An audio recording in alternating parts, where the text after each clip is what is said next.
Republican Congresswoman Nancy Mace, a member of the Armed Services Oversight and Veteran Affairs Committees, and Florida Democratic Congressman Jared Moskowitz, a member of the Oversight and Reform and Foreign Affairs Committees. Welcome to both of you. Thanks for having me. Thank you for having us. So, Congressman Moskowitz, in Florida, you get different types of severe weather, a lot of hurricanes. What's your reaction to the images we're seeing out of Mississippi and the response there so far? Well, the images are heartbreaking, obviously. I mean, the response seems to be going exactly as it should. The president has signed the declaration. You have the FEMA administrator, the Homeland Security Secretary there, which actually is a little different. Usually the Homeland Security Secretary doesn't come. So that does show that the administration is giving us the priority they need.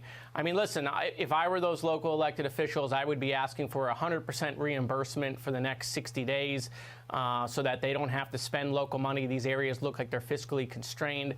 I would be asking FEMA to start with the housing mission. FEMA needs to get better at their housing mission. Sometimes they start a little late.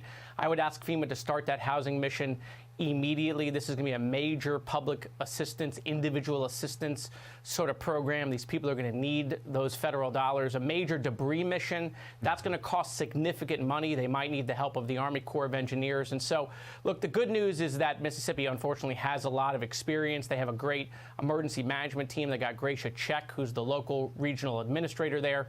So it looks like everything is going according to plan, but it's going to take a long period of time to recover. Congresswoman Mace, obviously South Carolina has its share of natural disasters as well. Your reaction to the images you're seeing in Mississippi and the response so far? Well, the images you've shown on the program today are horrific. It's devastating to see the community destroyed in this manner. Our thoughts for everyone outside of Mississippi are with the 26 individuals and their families who were killed in the tornado last night. And the other thing that I want to add here is that it's very important, and I want to thank the President of the United States. I want to thank FEMA, the governor, the delegation, the mayor, everybody coming together in the aftermath of this devastating situation and storm. We ought to do this every time this happens, and I think it's heartwarming for the American people to see it unfold so quickly and so well, and we hope that those communities who've been devastated, those families, their property, everybody, get the reimbursements that they're going to need in order to continue and survive this devastation. Well, we wanted to get to the breaking news of the hour. We thank both of you for reacting to that. Let's talk a little 2024 politics since you are elected officials.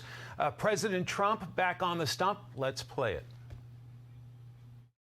The weaponization of our justice system is not, as some have called it, a political spectacle. This is the central issue of our time. I think it's one of the biggest issues.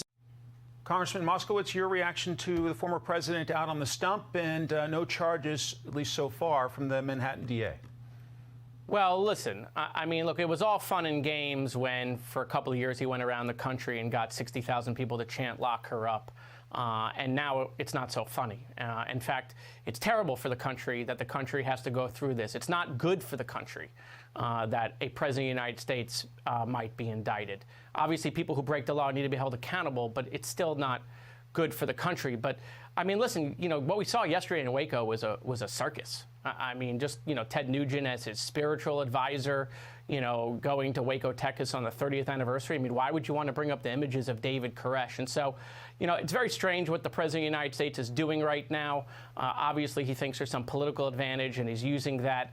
But look, it's very serious for the country right now. We're at a perilous time. A president being indicted is completely new territory, and I'm worried about that. Congresswoman Mace, looking at the Republican side of things, you got a couple of folks from Florida looking to run for president, perhaps a couple from South Carolina as well. Nikki Haley is in, but perhaps Senator Tim Scott as well. How do you see the Republican race at this point, and any reaction to your colleague? Well, I certainly wouldn't be writing the political obituary of anyone who's currently in the race, like Nikki Haley from my district in South Carolina, or any future candidates, including Ron DeSantis or another constituent of mine, Tim Scott. But what we saw this week was distracting and destructive to our country.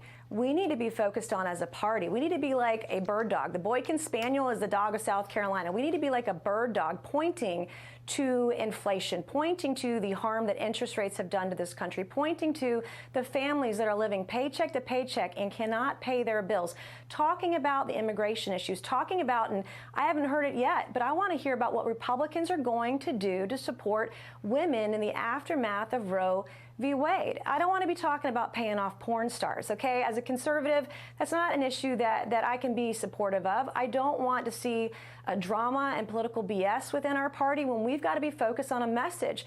We're going to have a hard enough time. We're going to have a dogfight to even keep the majority in the U.S. House in 24, let alone trying to win the White House back. We've got to be talking about kitchen table issues. We've got to be talking about how we're going to get independents to vote for us.